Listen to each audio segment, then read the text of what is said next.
بسم اللہ الرحمن الرحیم الحمد للہ والصلاة والسلام علی رسول اللہ۔ معزز خواتین حضرات، کثرت کے ساتھ آنے والے سوالات میں ایک یہ بھی ہے کہ صدقہ اور خیرات میں کیا فرق ہے۔ میں یہ چاہتا ہوں کہ انتہائی اختصار کے ساتھ آپ کو یہ بات واضح کر دوں کہ یہ دونوں ایک دوسرے کے معنوں میں بھی آتے ہیں اور ان میں فرق بھی آ جاتا ہے۔ مثلا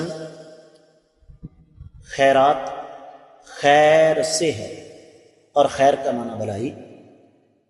قرآن کہتا ہے وَمَا تَفْعَلُوا مِنْ خَيْرٍ تَجِدُوهُ عِنْدَ اللَّهِ، جو بھی تم بھلائی کرو گے اس کو اللہ کے ہاں پا لو گے۔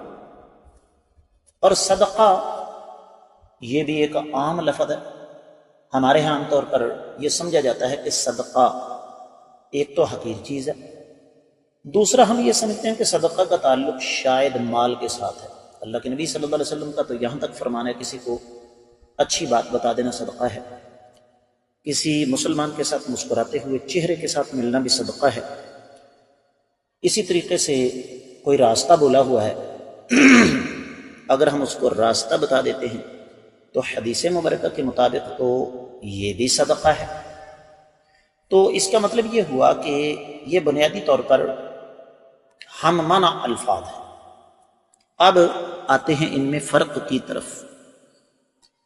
تو جب ہم ان میں فرق کریں گے تو یوں کہہ لیجیے کہ خیرات اس سے مراد وہ صدقہ ہے، وہ صدقہ ہی ہے جو ہم اضافی نفل کے طور پر اضافی فائدے کے لیے کرتے ہیں، اور صدقہ سے مراد وہ مخصوص چیزیں ہیں جو ہم اپنے اوپر لازم سمجھتے ہیں۔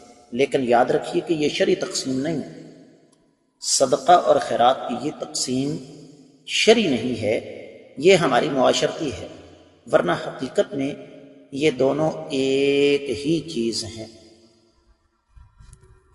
اور یہاں میں ایک اور بات کی وضاحت کرنا ضروری سمجھتا ہوں، اور وہ یہ کہ ہمارے ہاں صدقہ اور خیرات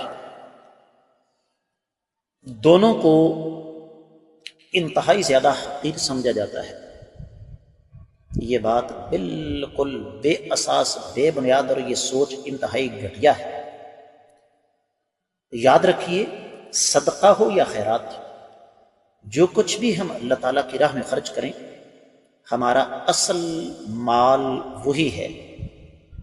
شرط یہ ہے کہ اللہ رب العزت اسے اپنی بارگاہ میں قبول و منظور فرما لے۔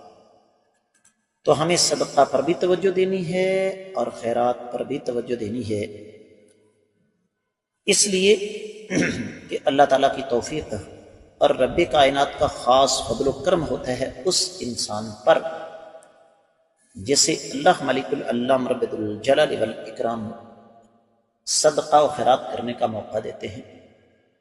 میں تو اکثر و بیشتر کہا کرتا ہوں کہ نبی علیہ الصلوۃ والسلام کا فرمان ہے انسان کے پاس تین قسم کی چیزیں ہوتی ہیں، کھا لیا فنا ہو گیا، پہن لیا پھٹ گیا، اللہ کی راہ میں دے دیا تو وہ اللہ کے ہاں محفوظ ہو گیا۔ تو ہمیں کس چیز کی طرف توجہ دینی چاہیے؟ اس چیز کی طرف جو اللہ کے ہاں ہمارے لیے توشہ بن چکا ہے۔ تو میں امید کرتا ہوں کہ آپ اس معاشرتی فرق کو سمجھ گئے ہوں گے، شرعی طور پر ان میں کوئی فرق نہیں ہے۔ اللہ تعالی ہمیں سمجھنے کی توفیق عطا فرمائے۔ السلام علیکم ورحمۃ اللہ وبرکاتہ۔